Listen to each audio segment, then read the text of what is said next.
छत्रपति शिवाजी महाराज पूरे भारत के अंदर उन्होंने जिस तेज को लहराया, औरंगजेब की सत्ता को चुनौती देते हुए औरंगजेब को उन्होंने तड़पने और मरने के लिए ऐसा छोड़ दिया कि आज तक कोई पूछ नहीं रहा है। आगरा में एक म्यूजियम बन रहा था, उसका नाम था मुगल म्यूजियम। मैंने कहा भी मुगल म्यूजियम आज के दिन पे, मैंने कहा इसका नाम छत्रपति शिवाजी महाराज का म्यूजियम रखो। और महाराष्ट्र वाले इसीलिए सौभाग्यशाली हैं,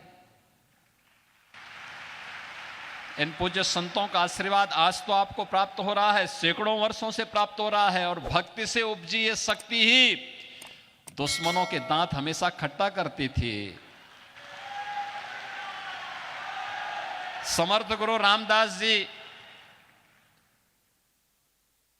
छत्रपति शिवाजी महाराज को यहीं से पैदा करते हैं, और छत्रपति शिवाजी महाराज पूरे भारत के अंदर उन्होंने जिस तेज को लहराया था, उस कालखंड में सोचिए,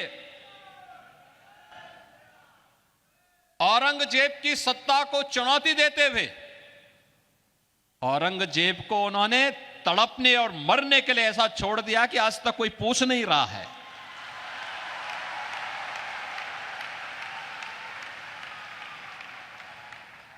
यह अद्भुत शौर्य और पराक्रम की धरती है, इसलिए है क्योंकि पूज्य संतों का सानिध्य प्राप्त हुआ, उनकी कृपा हमेशा यहां पे बरसती है। यहां के भक्तों ने अपने पूज्य संतों के सम्मान को जिन ऊंचाइयों तक पहुंचाया है, उसका परिणाम है कि शक्ति भी साथ साथ उनकी चलती है। और यह शक्ति का अद्भुत संगम छत्रपति शिवाजी महाराज के रूप में महाराष्ट्र के माध्यम से हम सबको देखने को मिलती है। यह मेरा सौभाग्य है कि जब मैं उत्तर प्रदेश में मुख्यमंत्री बना, आदरणीय प्रधानमंत्री जी ने जब मुझे दायित्व दिया, तो मैं आगरा गया था। तो आगरा में एक म्यूजियम बन रहा था, उसका नाम था मुगल म्यूजियम। मैंने कहा भी मुगल म्यूजियम आज के दिन पे, मैंने कहा इसका नाम छत्रपति शिवाजी महाराज का म्यूजियम रखो।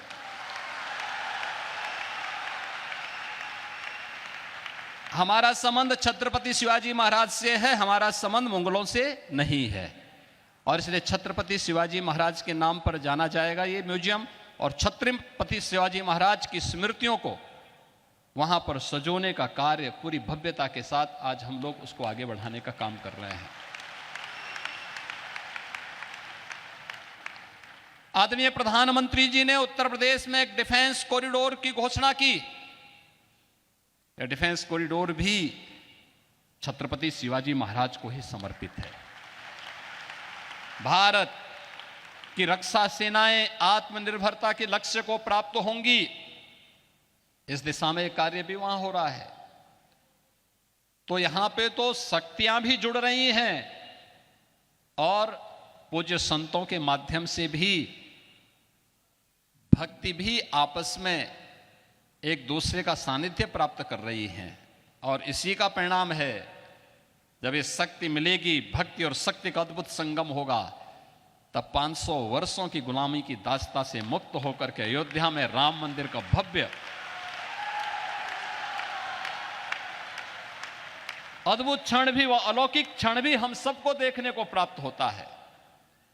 हमारे पूज्य संतजन मंच पर भी बैठे हैं, सामने भी बैठे हैं। इनके सानिध्य में प्रधानमंत्री मोदी जी के कर कमलों से, उनके परम पुरुषार्थ से 22 जनवरी 2024 की जो तिथि हम सबको अयोध्या धाम में देखने को मिली थी, अद्भुत है।